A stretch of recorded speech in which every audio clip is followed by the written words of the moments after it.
والصلاة والسلام على أشرف الأنبياء والمرسلين وعلى آله وصحبه أجمعين.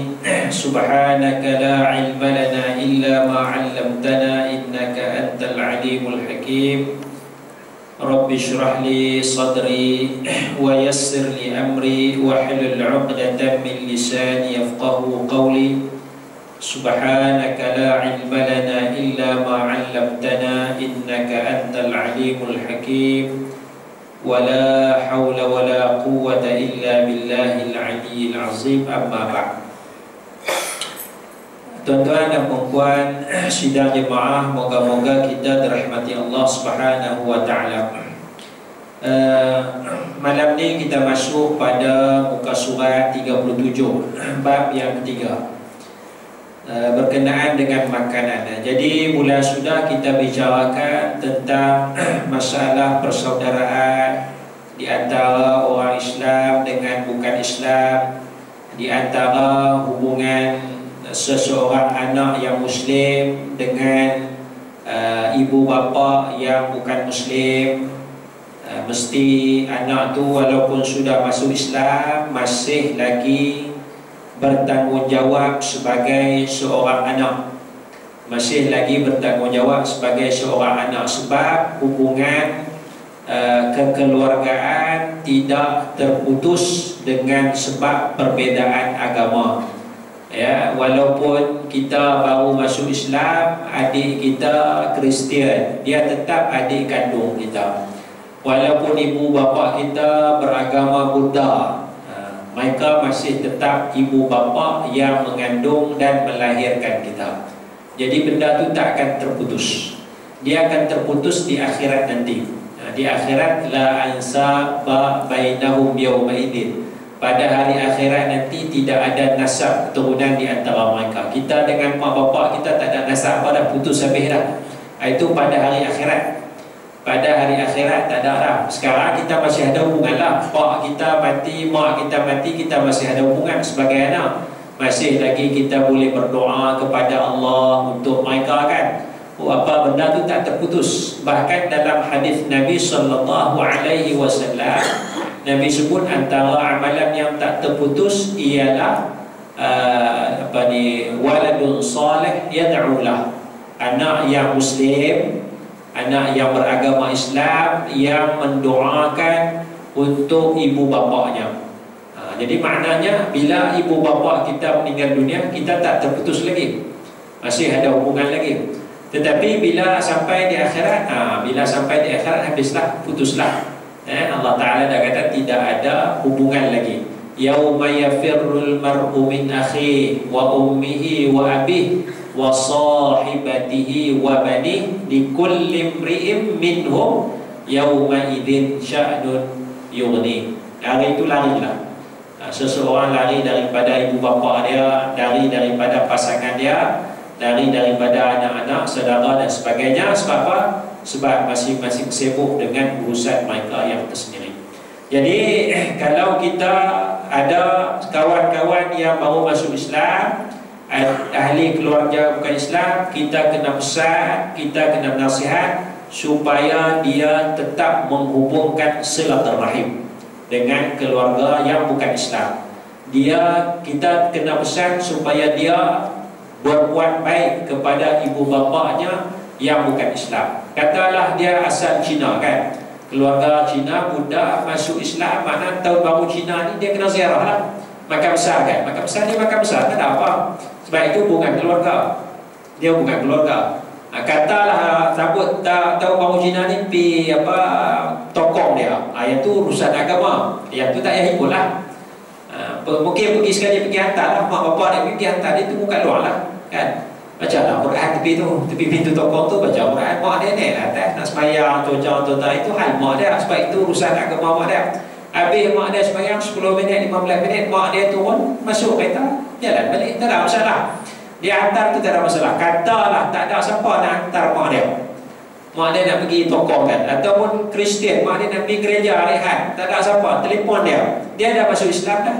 Dia datanglah pagi Ahad tu, hantar dia pergi gereja, 2,5 jam balik, hantar balik mak dia. Itu pun termasuk dalam berbuat baik kepada ibu bapa. Sampai hantar ke gereja pun masih lagi dibenarkan oleh sebahagian para ulama, masuk lagi dalam kategori wabil walidaini ihsana. Dengan kedua ibu bapa hendaklah berbuat baik. Kita punya pandangan, kenapa ni kan pergi hantar pula kan, dia masuk Islam, apa pergi hantar mak dia pergi gereja, hantar apa dia pergi gereja. Itu pandangan kita, kefahaman kita. Tetapi kefahaman sebahagian ulama, mereka pegang sungguh-sungguh ayat Quran, sebab ayat Quran itu sangat besar, wabil walidaini ihsana.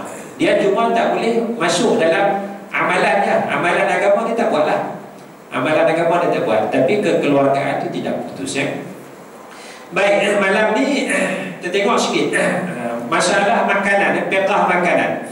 Kita dengan rakan-rakan bukan Islam dan sebagainya ya, ada perkara yang biasanya kita tak makanlah.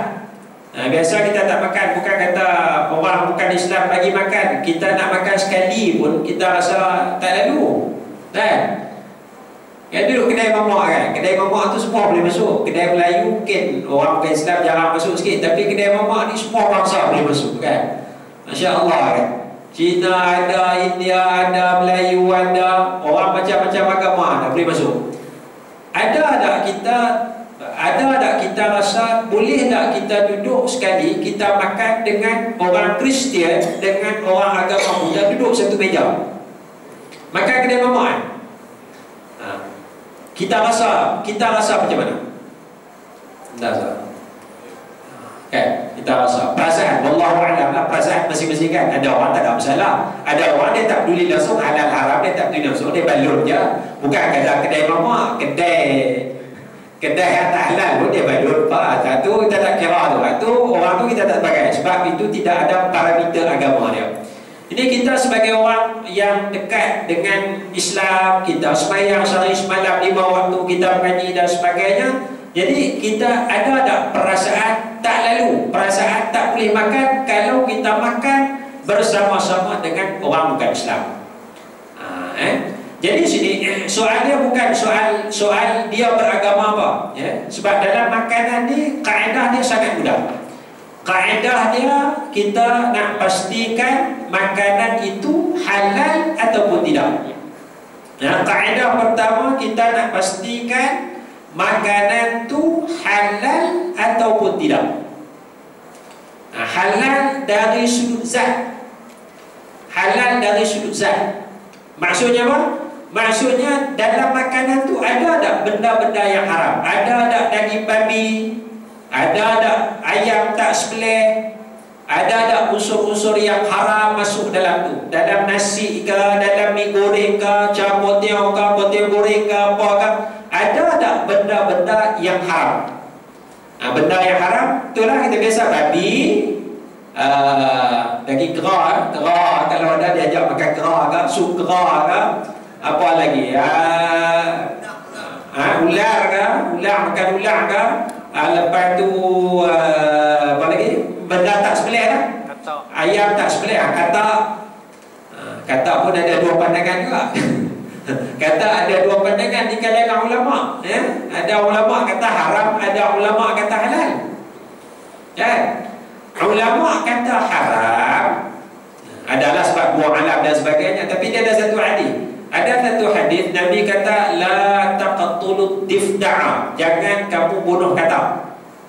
Jangan kamu bunuh kata. Difda' ni kata, jangan bunuh kata. Maka sebahagian ulama kata haram makan kata sebab Nabi tak bagi bunuh. Kalau tak boleh bunuh kata tu tak mati, macam mana kita nak makan? Nak makan kena bagi dia mati, nak bagi dia mati kena bunuh. Tapi Nabi tak bagi bunuh. Oleh kerana Nabi tak bagi bunuh, maka sebahagian ulama faham haram makan kata. Sebab tak boleh nak bunuh, bila tak bunuh dia tak mati. Bila tak mati takkan kita nak makan hidup-hidup. Kan? Jadi sebahagian ulama faham daripada hadis tu Nabi sallallahu alaihi wasallam mengharamkan makan kata. Sebahagian ulama faham. Sebahagian ulama lagi dia faham macam lain. Dia kata boleh makan kata. Dia tak boleh makan kata sebab Nabi tak larang makan kata. Yang Nabi larang bunuh kata. Yang Nabi larang bunuh kata. Nabi tak kata jangan makan kata. La ta'kulu. Nabi tak kata la ta'kulu tifdah. Nabi tak kata la ta'kulu jangan makan. Nabi kata la taqtulu. Lebih kurang apa? Ta'kulu taqtulu. Taqtulu bunuh. Nabi kata la taqtulu jangan bunuh. Nabi tak kata la ta'kulu jangan makan. Jadi sebagai ulama kata Nabi tak larang makan kata. Nabi cuma larang jangan bunuh kata. Kalau tak ada kerja apa jangan bunuh lah. Tapi kalau nak makan bunuh lah. Dia faham betul lah. Kita timbal lah. Jadi nak makan kan tak makan? Tak usah makan lah. Tak usah makan banyak andalnya. Umpan tak apa lah. Umpan bukan kita makan ikan makan kan. Ikan makan tu no. Nampak kaya je tak orang boleh. Nabi tak bagi bunuh kan. Semalam ada orang tanya, dia kata kan guru sains tanya. Dia bawa baca hadis, dia kata jangan bunuh kata. Kami dalam sekolah, kami nak buat eksperimen, di Istina buat eksperimen, kami kena bunuh kata. Dia kata tak apalah nak guna, nak ada tujuan bunuhlah kan. Tujuan nak belah dia, nak bedah tengok dalam dia ada apa, buatlah kan. Ada tujuan. Tapi yang Nabi tak bagi ni kata ulama, kalau tak ada tujuan saja nak bunuh kata, yang tu tak boleh lah. Tapi kalau ada tujuan tak apa. Baik. Sekarang kita nak kena tengok zat makan tu. Ada benda tak yang haram? Kalau tak ada, dia beli roti gardenia bagi kat kita. Bukan Islam, bagi roti gardenia. Halal ke haram? Halal. Zat tu. Kan? Kita beli kedai Melayu ke, kedai orang Islam ke, kedai mamak ke, kedai Cina ke, kedai bukan Islam ke, benda tu halal. Zat makanan tu halal. Tak ada masalah. Kan? Tak ada, boleh lah. Jadi kalau kita pergi ziarah rumah dia, bukan Islam, dia hidangkan roti gardenia. Dia letak sepuih buka sendiri makan. Boleh lah. Boleh, tak ada masalah. Zat, tengok zat makanan tu. Dia beli biskut tu pun ada kat rumah kita pun makan juga kan. Dia tulis hapsek ke, mahsik ke, apa ke, kita pun makan juga biskut pasgi tu. Katakanlah kita pergi ziarah rumah dia hidang biskut tu juga. Boleh makan tak? Boleh, tak ada masalah. Sebab apa? Zat. Tengok zat mana. Dia jelas kan soalan tu? Itu satu perkara. Tapi kalau zat makanan tu haram, katalah ada daging babi dalam tu, mi itu elok daging babi, ada zat campur dah, maka tidak halal ya. Kalau ada ayam tak sembelih, daging tak sembelih dalam makanan tersebut, daging itu tak sembelih haram bagi kita, ayam tu tak sembelih haram bagi kita, maka bila dia gunakan bahan tu, zat tu sudah tidak halal, maka tidak halal bagi kita untuk makan. Bukan kata orang bukan Islam bagi, orang Islam belanja kita makan pun, ataupun dia bagi, tapi ada makanan yang tak halal dalam tu, maka dikira sebagai haram, tidak halal untuk kita makan. Jadi yang pertama sekali tengok benda tu, zat dia, bentuk dia tu halal ataupun haram. Prinsip yang keduanya, kita mungkin boleh tengok, mungkin kita persoalkan dari sudut sifatnya. Jadi perbahasan yang pertama, kalau non-Muslim belanja kita makan, non-Muslim belanja kita makan, adakah duit seorang non-Muslim, bukan Muslim ni halal dimakan? Dia belanja kita, dia pakai duit dia, dia belanja duit, dia kerja, jadi bila dia belanja kita makan, dia bagi hadiah dan sebagainya tu, jadi duit dia yang dia gunakan itu, duit yang dia gunakan. Persoalan ini, kalau dia belajar makan, persoalan ini tidak timbul kerana duit bukanlah haram secara zat, tetapi sifatnya saja. Duit itu kadang-kadang haram berdasarkan sifat, berdasarkan sifat. Kadang-kadang jadi haram, tapi bukan zat. Zat duit tidak ada haram. Duit yang keluar di Amerika, dolar ke, US dollar Singapura ke, ringgit Malaysia ke, apa ke, duit tu tidak haram dari sudut zat, sebab dia tak ada babi tu. Walaupun dia letak gambar babi, katalah negara China dia buat lambang dia, satu duit dia lambang dia babi, katakanlah. Yang tu tak ada masalah sebab gambarnya bukan babi betul. Ya, jadi duit tu boleh pegang. Nak kena sama kan ini ada apa? Pasal sentuh babi ni. Dah gambarnya. Tak ada masalah. Jadi dia bukan haram zat. Cuma kadang-kadang duit tu dia boleh berlaku haram sifatnya. Macam mana haram sifat? Kita tengok contoh. Orang main judi. Dia main judi sport toto, judi kan. Main judi Magnum, main judi apa? 4WD. 4WD tu Teta tak? Teta. Apa tu? Nah, adalah seperti itu. Ada nombor apa tu kan? Ada 4 lebih kurang itulah. 40 kan? Lebih kurang. Silap lah, marah orang. Dia main. Dia orang Islam, dia main. Bila dia masuk tu dia buang kepiah sikit lah. Kalau dia pakai kepiah lah, buang kepiah ni. Dan dia pun dalam hati dia tahu haram. Ni orang beriman kan, dia tahu haram. Itu tanda dia beriman tu sebab dia buang kepiah bila dia pergi kedai dulu. Pasal dia tahu benda tu haram. Dan dia pun niat kalau dapat ni aku tak akan guna untuk ahli keluarga, anak bini aku tak akan bagi makan benda haram ni. Yang ni benda haram ni untuk beli rokok, untuk buat minyak kereta, untuk belajar kawan-kawan kan. Untuk belajar kawan-kawan nak juli-juli lah kan. Kawan kaki surau dia tak belajar duit tu, dia belajar duit lain. Kan? Dia pun niat dah. Benda haram kita belajar untuk benda tak boleh elok. Benda duit halal kita guna duit yang elok lah. Baik. Katalah dia tikam duit nombor ekor, duit judi dan sebagainya, pak, dapat 100,000. Dapat 100,000. Bila dapat masuk dalam akaun dia 100,000, tunaikan cek 100,000 ni, dia mula insaf. Allah, duit haram ni. Allah Ta'ala campakkan hidayah dalam hati dia. Duit haram ni, nak buat macam mana ni? Duit tu tak haram asalnya. Bukan haram zat. Duit tu tak ada masalah. Haram sifat sebab apa? Sebab dia dapat duit tu dengan cara haram, dengan cara judi. Benda haram lah, contohnya judi. Jadi duit tu haram bagi dia. Haram bagi dia sebab dia dapat dengan cara judi. Sifat duit tu yang sampai kepada dia dengan cara judi. Duit tu haram kerana sifat tu 100,000. Jadi dia nak kena hilangkan sifat tu lah. Macam mana? Dia kena lepaskan duit tu. Dia nak sedekah tak boleh lah. Tak boleh. Sebab ada hadis. Ada hadis siapa yang sedekah daripada harta yang haram tidak ada pahala, bahkan jadi dosa pula.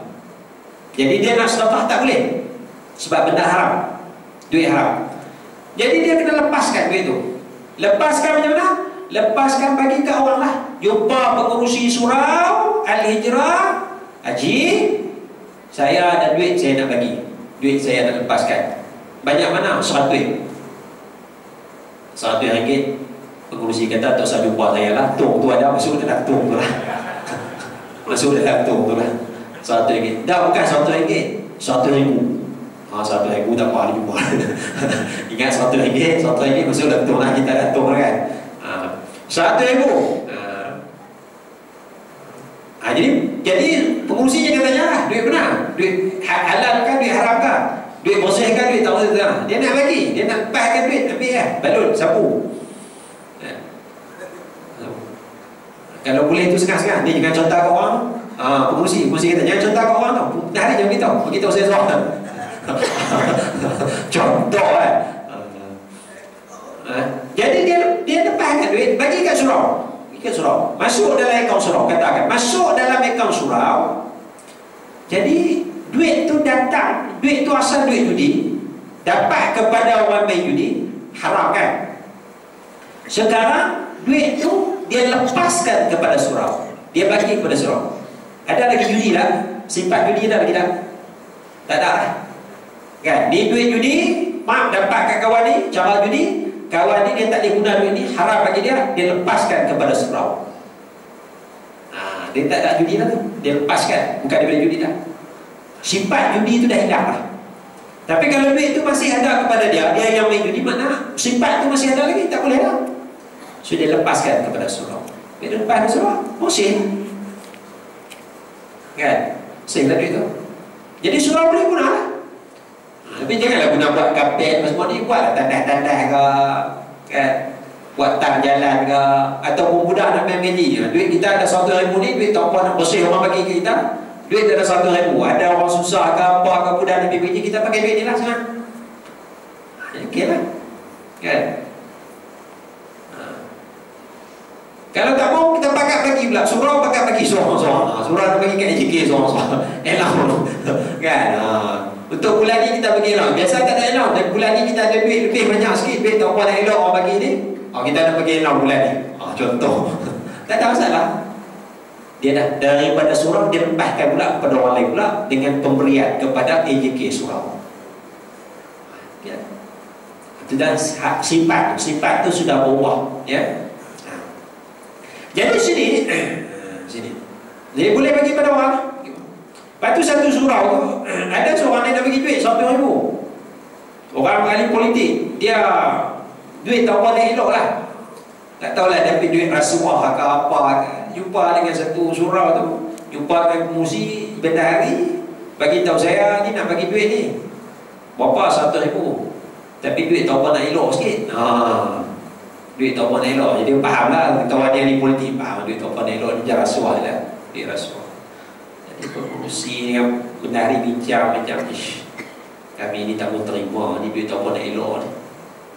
Minta maaf lah, kami jaga surau, kami tak mau terima duit tak elok. Kami nak ambil duit-duit yang elok ya. Jadi tak apa lah. Lepas tu dia tanya saya, Ustaz boleh ke kami tolak? Betul lah. Saya kata, apa saya tolak? Terima lah. Terima. Dah duit tak elok, duit tak elok bagi dia. Dia terima dengan cara rasuah, duit tak elok bagi dia. Tapi dia nak lepas pada kita, apa masalah dia? Ambil lah. Tak mau bagi ke saya. Dah surau tak mau terima, bagi ke dia. Ya, kau Ustaz. Tak ada lah, kita ambil lah kan. Benda tu 3 minggu dah habis lah duit tu kan. Saya nak cerita tu kan, nak kata bagi kan, nak menggambarkan bila sifat dia berubah tu tak ada masalah. Tapi kalau zat, haram zat, babi. Kita sembelih daging babi, seketui daging babi, haram. Kita buat tom yam, haram tak? Haram. Kita masak lemak, haram tak? Haram. Kita panggang, kita kukus, haram tak? Haram, masih lagi haram sebab zat dia haram. Orang sedekah yang kita haram tak? Babi tu. Orang bagi hadiah, haram. Tak boleh nak buat apa, haram zat. Tapi duit haram sifat. Tengok sifat macam mana sampai kepada kita. Ya.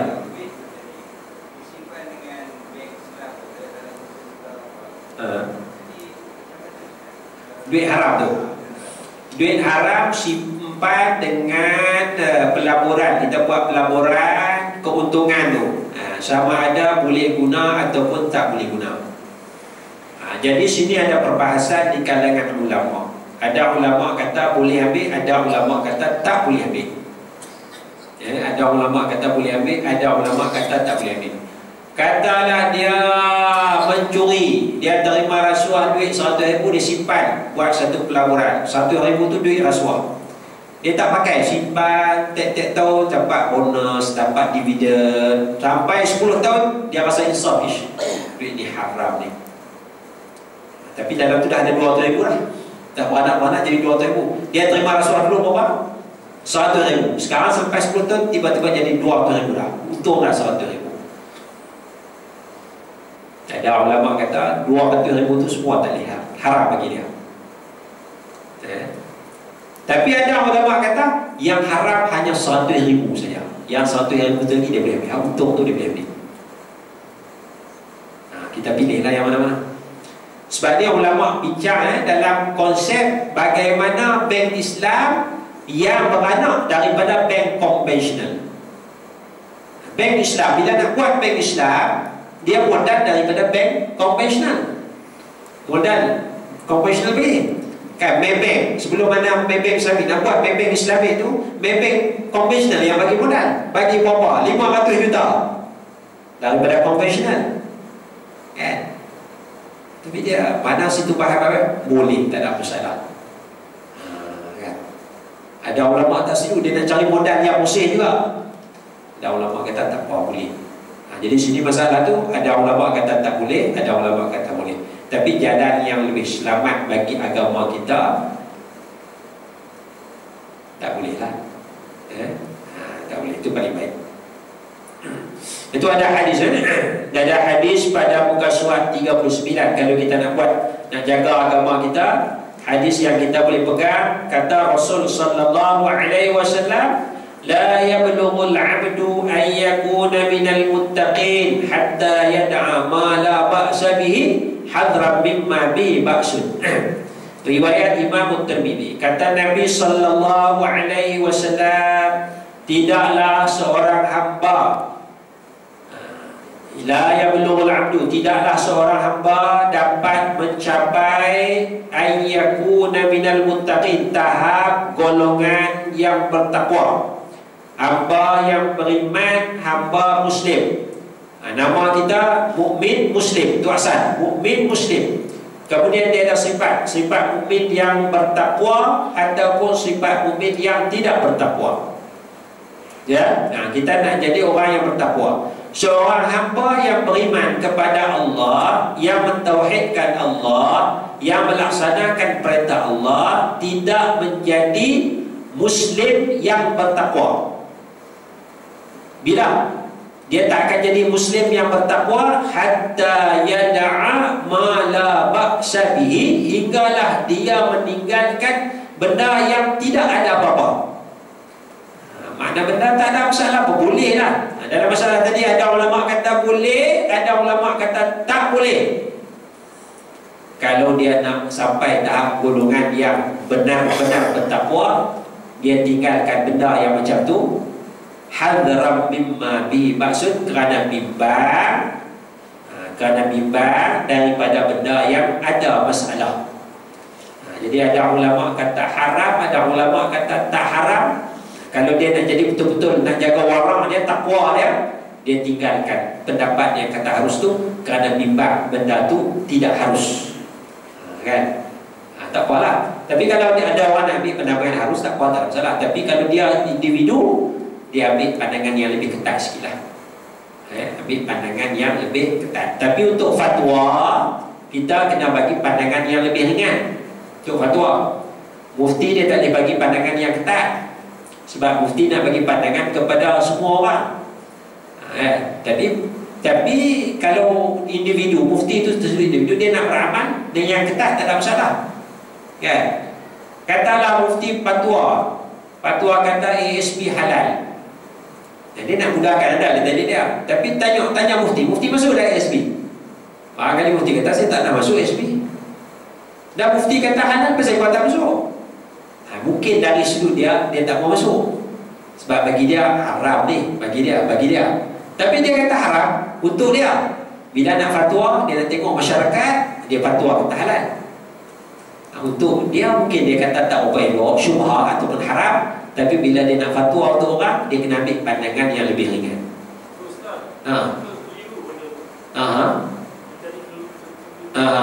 Jadi bila benda tu kita pegang fatwa umum lah, fatwa rasmi. Kita pegang kepada fatwa rasmi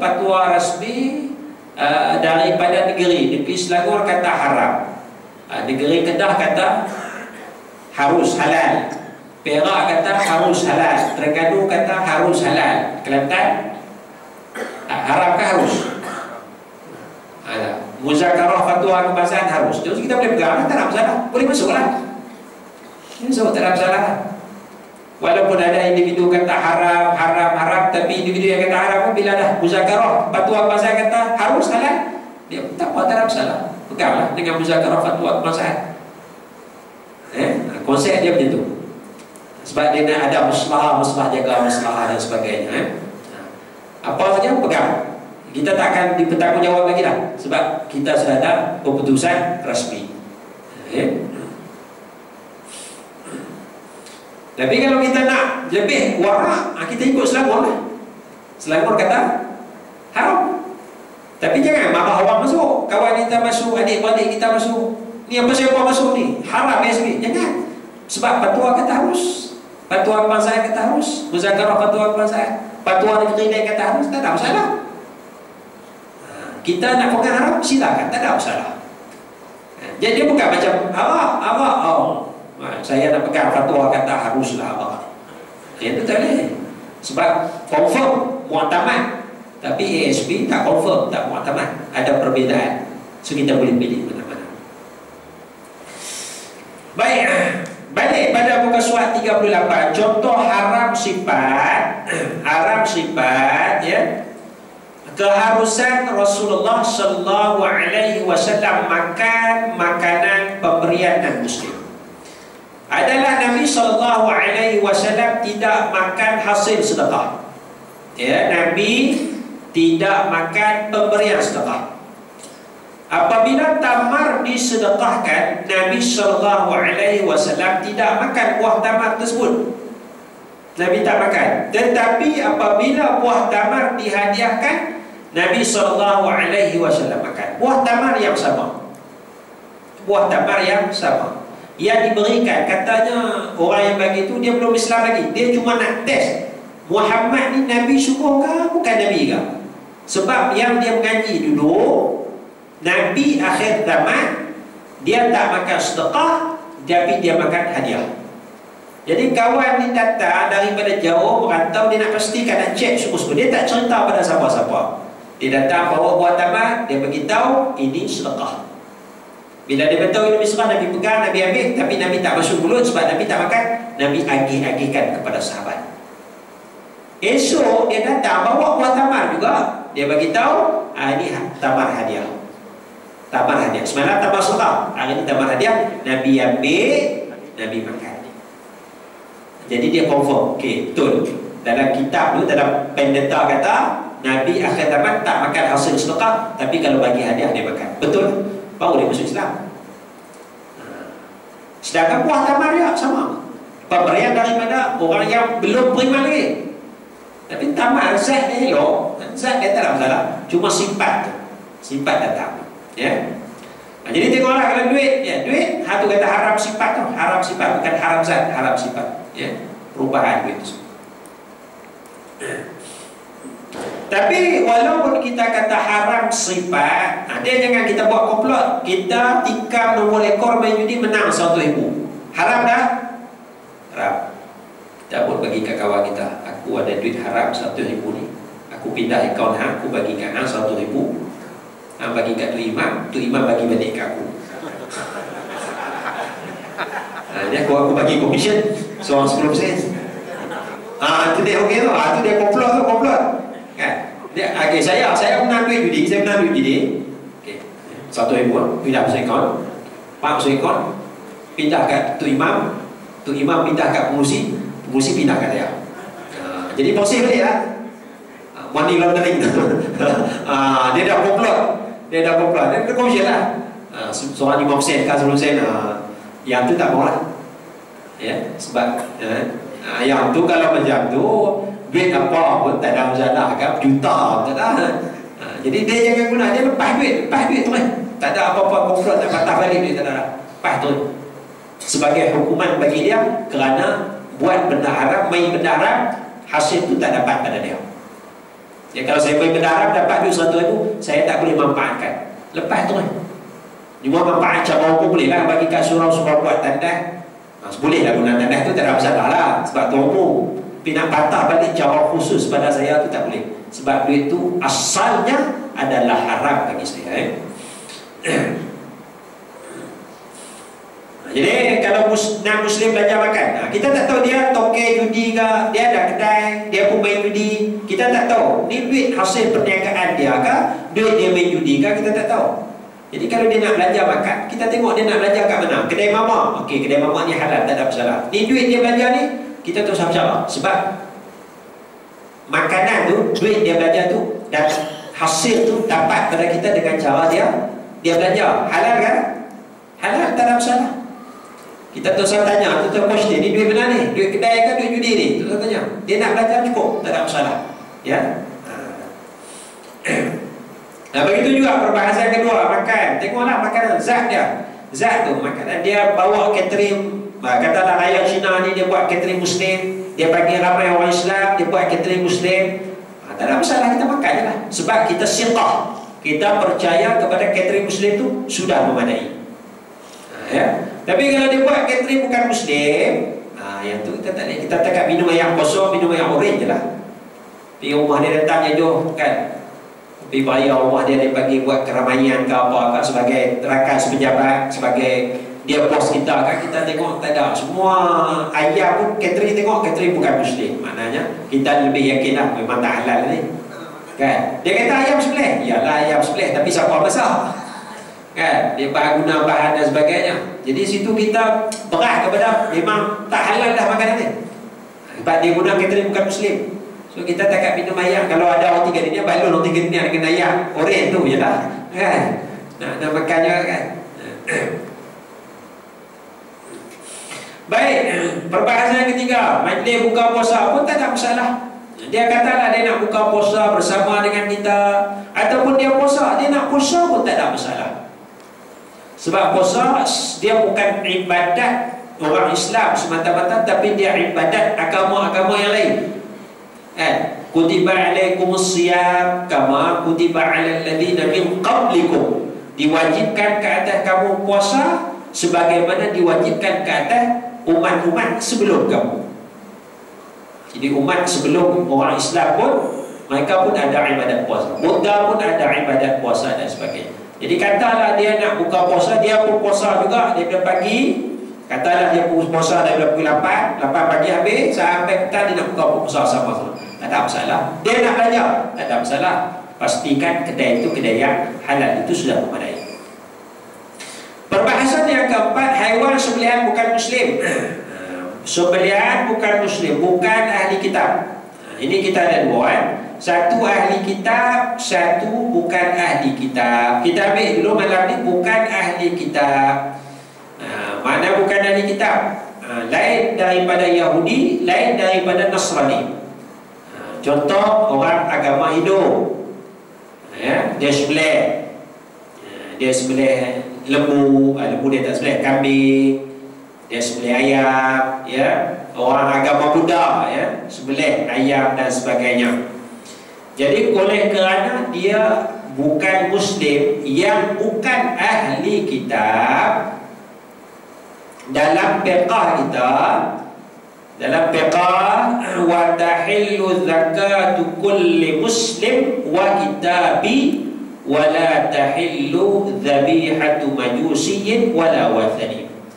Adalah halal sembelihan setiap muslim, lelaki dan perempuan, tak ada masalah. Orang Islam sembelih maka halal. Begitu juga wa kitabi, dan halal juga sembelihan ahli kitab, Yahudi, Nasrani. Dia adalah dalil-dalil dia. Wala tahillu dhabihatu majusi wala wathani. Tidak halal sembelihan orang Majusi, orang yang sembah api, wala wathani, dan orang yang sembah berhala. Tidak halal. Tidak halal. Dia kata sembelih lah, memang sembelih. Tapi syarat sembelih tu mestilah orang Islam, mesti orang Islam.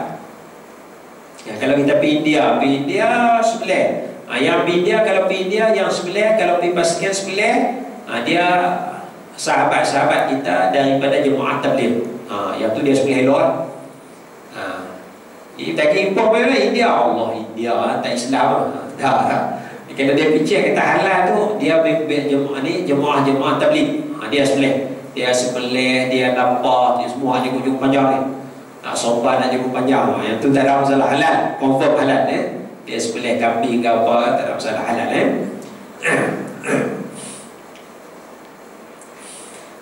Baik. Jadi ini ada asasnya. Asas dia dalam Quran, illa ma zakaitu, melainkan benda yang kamu sembelih. Kita sembelih, kita orang Islam sembelih.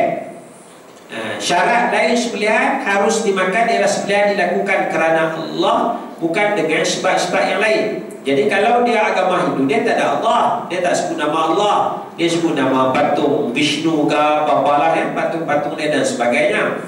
Kalau dia Buddha, dia tak sebut nama Allah, tapi dia mungkin ada nama-nama patung-patung, ada nama sembahan-sembahan dia.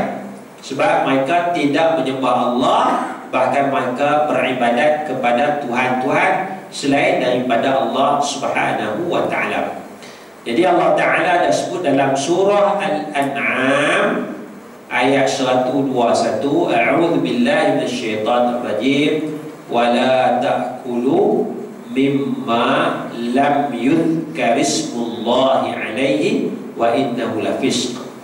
Janganlah kamu makan mimma, benda-benda yang tidak disebut nama Allah atasnya, dan sesungguhnya ia adalah fasik. Ini benda sembelih. Benda tak sembelih tak apa, benda sembelih je. Sebab itu kelapa, masa Taipusam, masa dia nak angkat kelapa tu, dia sebut nama dewa dia, pam, dia pecah.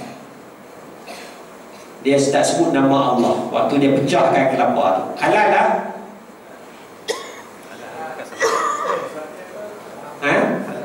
Kelapa.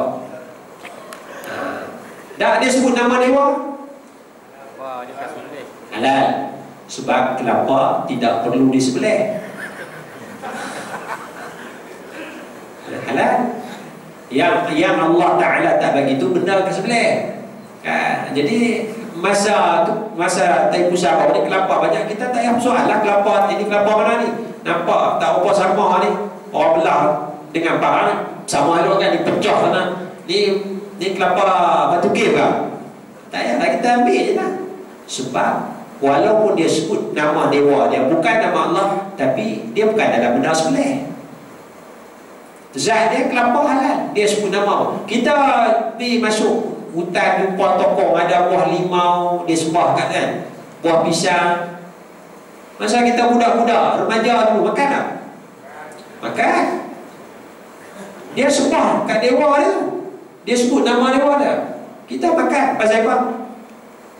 Pasal pisang, buah limau, bukan kena sembelih. Itu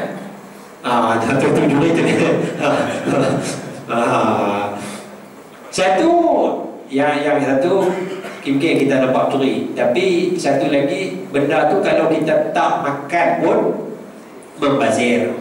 Sebab tak ada siapa nak makan nak, kecuali kalau binatang-binatang adalah monyet-monyet dan sebagainya. Tapi dia letak situ tak ada apa lah, tak ada siapa nak makan lah, kan?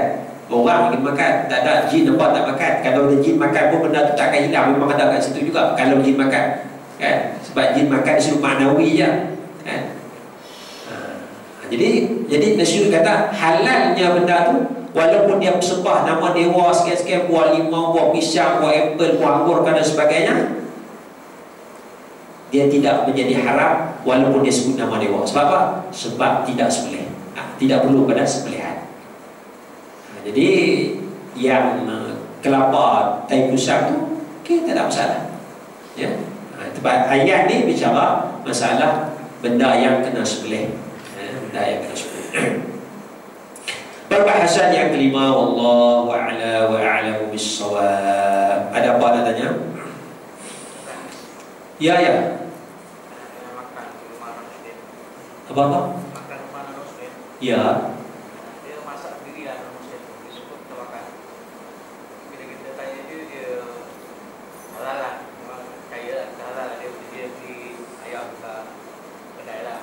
Ya.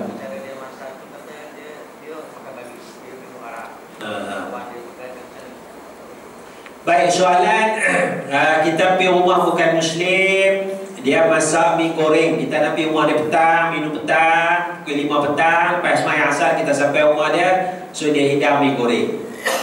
Jadi mi goreng tu kalau dia beli tak ada masalah, dia beli kedai mamak ke kedai mana-mana orang Islam tak ada masalah lah. Dia cuma beli, cuma letak dalam buku ataupun letak dalam pinggan dia, okey, tak ada masalah.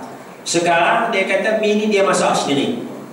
Ayam dia kata beli kat market tadi, Pak Mat yang sembelih ayam tu, memang orang Islam lah. Cuma sini saya lebih cenderung kepada kita tak makan lah. Sebab soal dia bukan soal ayam je, soal mi itu satu. Kan mi tu dia ambil mana, kita pun cari, kalau nak cari mi yang Muslim lah kan. Satu. Kemudian selain daripada bahan-bahan itu, kita tak tahu apa yang dia buat, kita tak nampak apa bahan yang dia letakkan. Ataupun mungkin dia guna minyak yang dia goreng babi. Dia goreng babi kan, lepas tu minyak tu lebih sikit, jadi dia nak tobeh tu dia pakai minyak yang tu kan. Mungkin dia tobeh-tobeh bawang sikit kan. Wallahu a'lam, kita tak tahu, kita tak nampak benda ni kan. Jadi maknanya lebih selamatlah kalau kita tak makanlah. Jadi kita makan benda-benda yang ada di kelang siap lah. Dia beli je biskut ke apa ke, ada tanda halal, kita makan itulah. Yang goreng-goreng tak ya lah kan. Boleh jadi ayam tu simpan sekali dalam peti air dengan babi-babi dan sebagainya kan. Barangkali dia nak masakkan kita, dia tadi dah sembelih babi dah dengan pisau tu tak basuh lagi, sembelih ayam sekali. Wallahu a'lam, banyak kemusykilan ketika tu ya. Jadi lebih selamat kita tak makan lah. Bagi saya lebih selamat kita tak makan. Urus usung jenazah. Usung jenazah ni tengoklah, kalau tidak melibatkan upacara agama dan yang mati itu adalah adik-beradik kita, yang mati itu ibu bapa kita. Kita baru masuk Islam, mati itu mak bapak kita yang bukan Islam. Jadi kita uruskan tanpa melibatkan soal agama. Jadi bila dia soal agama, dia semayang tu, kita duduk diam je lah, kita tak kata apalah, duduk diam kan. Kita nak istighfar pun tak boleh, sebab si mati itu tak beriman kepada Allah. Tapi cuma dari sudut kekeluargaan saja. Jadi kita uruskanlah keluarga. Mana bila orang minta kita usung, kita usung. Tapi mereka uruskanlah cara agama. Kalau kata Kristian buat cara Kristian, kita duduk sekarang boleh usung, kita pun usung kan? Kita terlibat dekat kekeluargaan saja. Tapi soal agama kita buat. So bila kita sekarang habis dah sembahyang selesai, boleh angkat nak bawa ke kubur, kita pun masuk ke dalam ben. Dekat tu saja. Itu dibenarkan. Ya. Ya.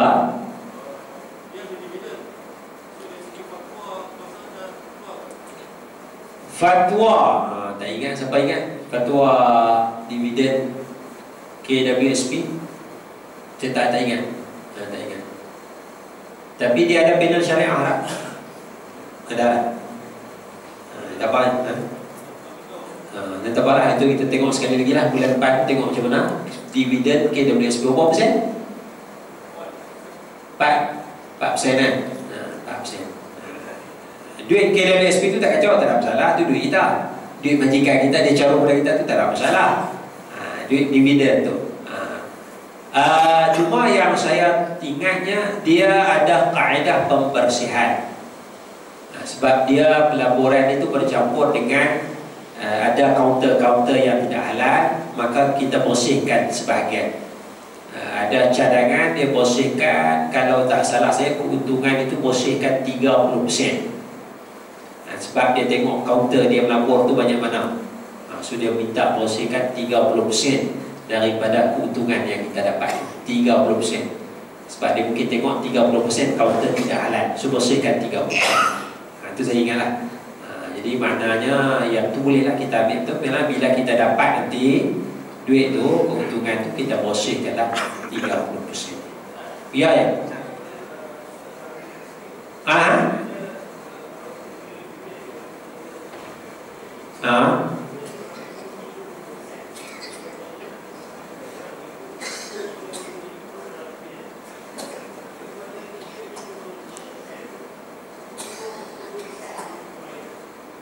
Tiga 70 non-compliance.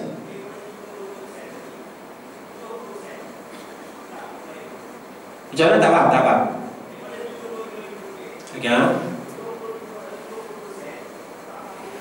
Okey.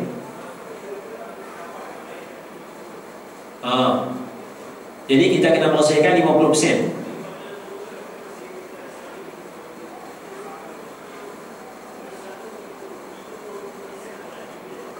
Okey.